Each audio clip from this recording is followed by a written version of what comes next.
57 সেকেন্ডে 43টা vote, vote দেওয়ার style কি? তাহলে দুইটা নির্বাচনে যদি আপনার 3 মাস নাই, যার কোনো গুরুত্ব নাই, ইম্পর্টেন্স নাই, এই নির্বাচনকে যদি এইভাবে সিল মেরে নিয়ে যা, এই যে আওয়ামী লীগ বর্তমান সরকার, আমি বলেছি আওয়ামী লীগ প্লাস পুলিশ লীগ, প্রশাসন লীগ, শিক্ষক লীগ, এখন যুক্ত হয়েছে নির্বাচন কমিশন লীগ। এই পুরা লীগের মাধ্যমে একটা নির্বাচন হবে কিভাবে? এখানে কোথায় পরিবেশ, কিভাবে হবে নির্বাচন, কিভাবে বিভিন্ন দল অংশগ্রহণ করবে? তাহলে তো একটা পরিবেশ তৈরি করতে হবে। ডাক্তার মুস্তাফিজুর রহমান আকাশ, যেটি নিয়ে আমরা আলোচনা করছিলাম, নির্বাচনী তোড়জোড়, নির্বাচনী প্রক্রিয়া অনেকাংশেই রাজনৈতিক দলগুলো এখন প্রস্তুত কিনা, আপনার কি মনে হয় জাতীয় পার্টি বা প্রস্তুত কিনা? আপনাকে ধন্যবাদ। সেই সাথে দুইজন সহালোচক সহ যারা শুনছেন সবাইকে শুভেচ্ছা। জি।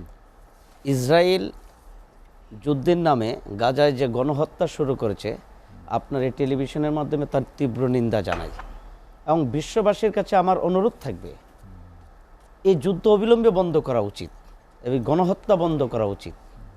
মানুষের বিবেক আজ ভুলণ্ঠিত এই যুদ্ধের মাধ্যমে দেখা যাচ্ছে।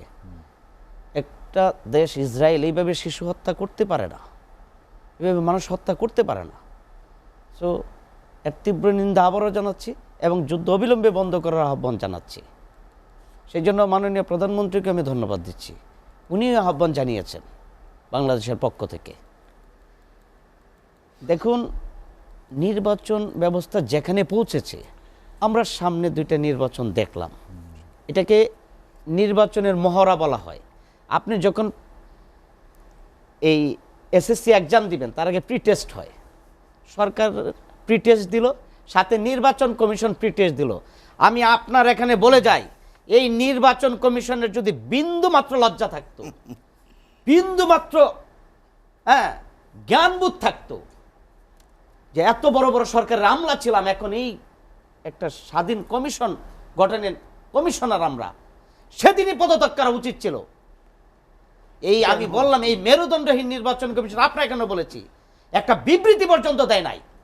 দেখেন, যে 2টা নির্বাচন হয়ে গেছে, গ্যাজেট স্থগিত করেছে তো চোখের সামনে ভেসে বেড়াচ্ছে, ইউটিউবে, টেলিভিশনে, করবে কিভাবে? সে মিডিয়া দেখছে। আমি একটু বলে নেই, প্রেক্ষাপটটা দেখেন, 3 মাস করে নাই, সংসদ অলরেডি শেষ। এই নির্বাচন যারা পাশ করে আসে তারা সংসদেও যেতে পারবে না। কত গুরুত্বহীন একটা নির্বাচন ছিল।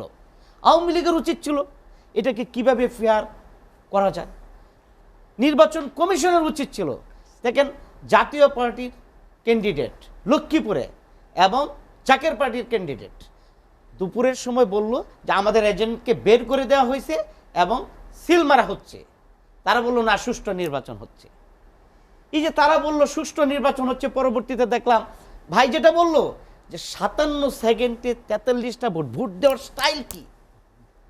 তাহলে 2টা নির্বাচনে যদি আপনার 3 মাস নাই, যার কোনো গুরুত্ব নাই, ইম্পর্টেন্স নাই, এই নির্বাচনকে যদি এইভাবে সিল মেরে নিয়ে যা, এই যে আওয়ামী লীগ বর্তমান সরকার, আমি বলেছি আওয়ামী লীগ প্লাস পুলিশ লীগ, প্রশাসন লীগ, শিক্ষক লীগ, এখন যুক্ত হয়েছে নির্বাচন কমিশন লীগ।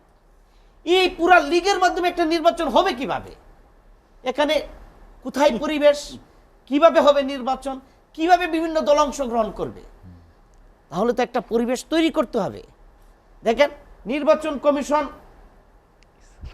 কথা বলা বন্ধ হয়ে গেছে। কেন কথা বলা বন্ধ হয়ে গেছে? এখন একজন সচিব মুখপাত্র হিসেবে কাজ করবেন, অথচ নির্বাচন কমিশন করলে স্বাধীন। যারা নির্বাচন কমিশনার তারা কেন বিবৃতি দিতে পারবেন না? সচিব তো সরকারের আমলা, তাকে কালকে এখান থেকে নিয়ে আরেক জায়গায় বসায় দিতে পারে, সে সরকারের কথাই বলবে, যেই সরকার ক্ষমতায় থাকুক।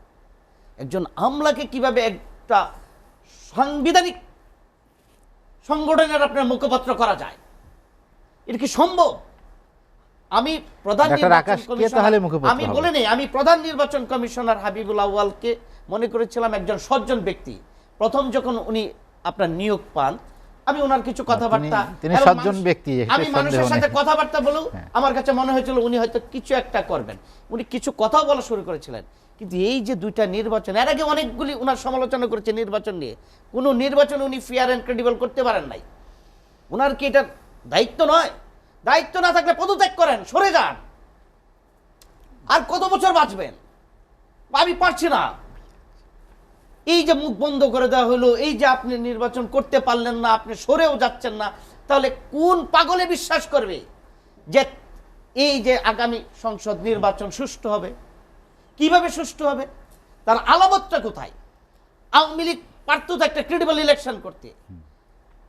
তাহলে তার যদি কোনো নমুনা না থাকে, একজন এসপি কি বলল?